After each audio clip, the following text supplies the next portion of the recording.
The next part of this is actually talking about sort of burnouts, and the answer to solving burnouts.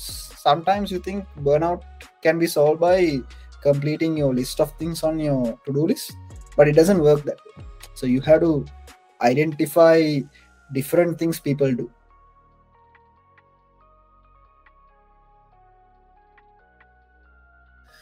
Continuously doing activities and tasks that feel purposeless, so in other words, doesn't contribute to a greater purpose. Not creating time for yourself, time spent on unprioritized tasks, not getting enough rest, not managing time, overthinking, and perfectionism in tasks. I think all of these are quite crucial. Apart from these, I'll tell you a few other things that contributes to burnout that you would not think are related.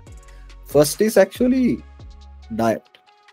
Diet is one of the crucial things that you would not think that contributes to burnout. So you need to monitor the type of food you eat, and the way that you do that is by you take maybe 2 weeks and you note down the type of food you eat, and then identify what is sort of make you feel good or not.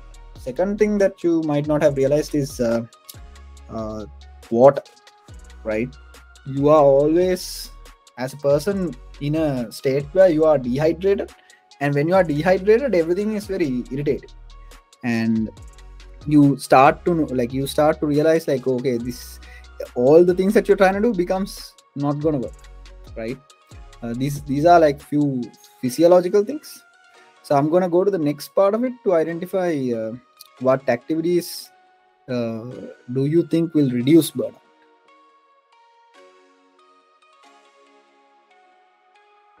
Just go through the things. We have cleaning and working out, taking a break, vacation, taking a break, walk around the home, prioritizing tasks, being in a healthy environment, making time for yourself, passions and hobbies, good work culture, less multitasking, making sure that you have clear idea of what you're doing and why, getting enough rest. These are all really good things. Let me actually pop in a few more things, right?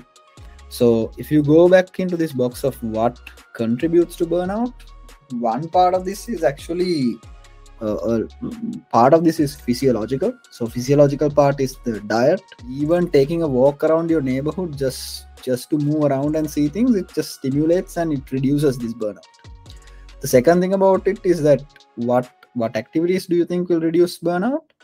One of the other things that you realize is that there's someone who said passions and hobbies. You should have sort of a hobby or some sort of a thing that you do that is something you do that has nothing to do with your career or anything that you're doing. The main reason for that is there's this certain sense of happiness that you get by doing things that you are actually not really good at doing. So why I wanted to kind of put this burnout section in there is that what you'd realize is that when you, from the time of being in, especially in the Sri Lankan education system, we have gotten pressured from very small age with okay, you need to do this, you need to do that. But the reality is you need to take a little bit of time to identifying whether you are burning out or not, and taking steps to reduce that burnout.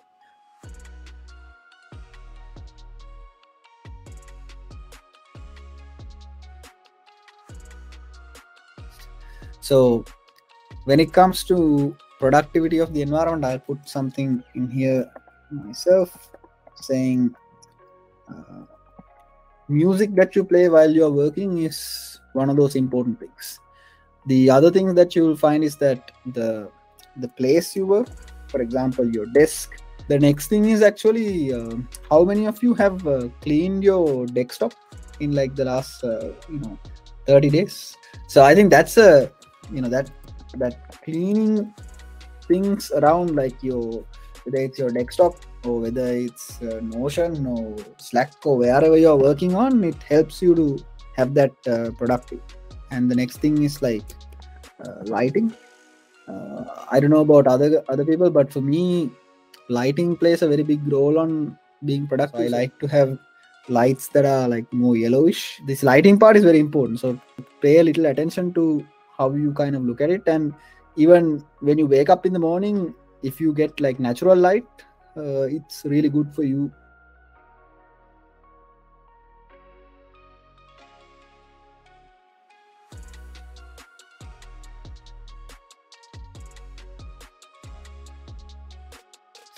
Right, so meetings, one thing that I would recommend everyone to do is to take your whole calendar, identify what type of meetings you do depending on the type of role you play in your life or in your job or in your different things. So for me, in my case, I have like introduction, sales calls, alignment calls, conflict resolution, brainstorm, and different things.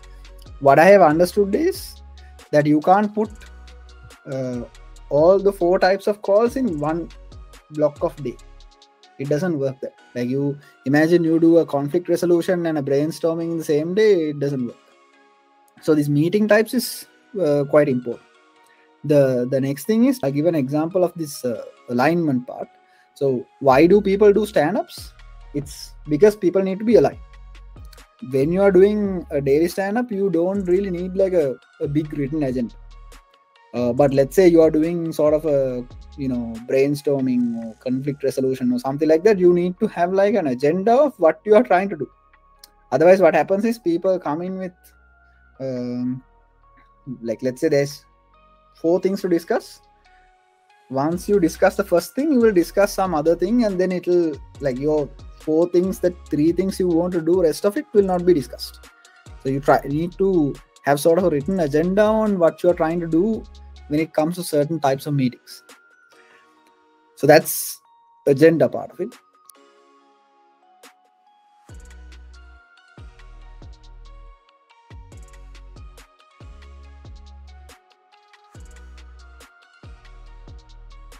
Then there are 2 principles that you guys should try to remember when it comes to working with things. So one is actually called Pareto principle, which means that most of the time when it comes to meetings, or even consider this workshop, only 20% of whatever I said will be useful for each and every one of it. It's a reality. And it has nothing to do with the content of it, but it has a lot to do with how you apply. So for one person, it could be, oh, okay, I need to think about my burnout. Another person, it could be, I need to think about how I do my habits, etc. But that understanding that there is 20% that is important is very crucial. You first need to identify, okay, this is the part where what is important to me, and I'm going to look at that.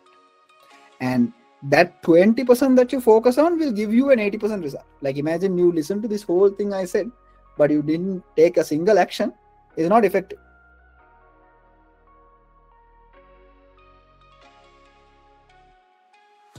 And the next thing is actually called Parkinson's law. So this is something to do with procrastination and time.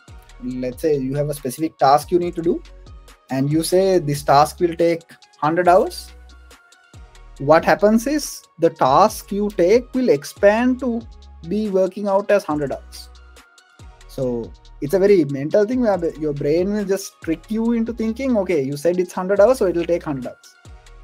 So the way you can reverse that is by saying, okay, I think it's going to take 100 hours, but I'm going to do that in 30 minutes.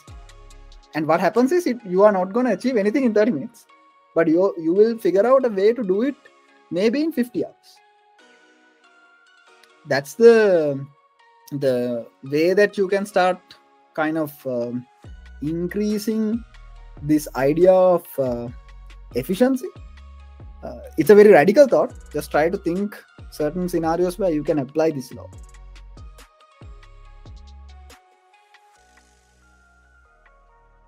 The next part of this is actually kind of documenting outcomes. So for example, even this workshop, we have this Notion doc that has like this whole thing kind of prepared and planned, so that you know that when you are trying to get to a certain outcome, you have thought through things beforehand. that's like a crucial part when it comes to meetings, because otherwise what happens is you will have a meeting, but the meeting will not give you a certain an outcome that the whole group is looking for. So for example, for this group of people, I think we all are coming and saying that, hey, we want to be more productive, so let's share certain things that we are doing commonly and certain principles, and then we'll take some takeaways and see how this will work out.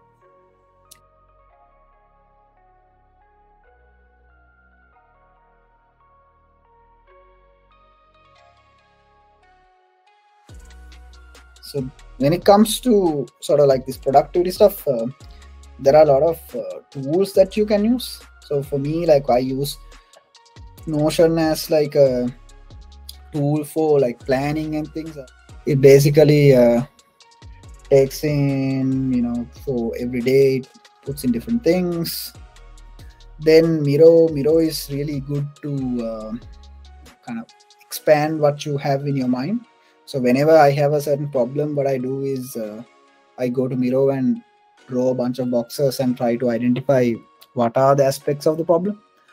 What happens is most of the time when you have a problem, you want to explain it to somebody else also and get a feedback. Most of the time when you explain it to somebody else, they might not be able to give you an answer, but you will get a sort of a aha moment of, you will find the answer yourself. But for that, you need to document and kind of put your thoughts in the same picture. Then there's a app on iOS called Balance. This is basically a meditation app. So there's a really nice habit that I do every day called gratitude. So in Balance, there's a gratitude meditation you can do every day, which kind of makes you think about like, what are you grateful for in life. Then there's another app called Day One that I use mostly for journaling, and this is also a very helpful habit. Apart from this, I use another app called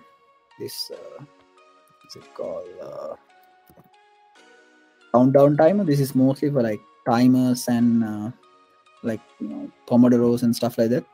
This is a habit that I'm trying to cultivate as well, like to do like time tracking on most of the things that I'm doing. It's a very hard habit to get yourself into. Like even right now, I think I should have put my time tracking thing. I don't have that thing put in, but it's a very hard habit. But once you get used to it, it's a retroactive reflection. You can look back and identify, last week or 2 weeks back, this is how my time has been spent, and this is why I'm feeling like this. And that's a good indicator of self-identify.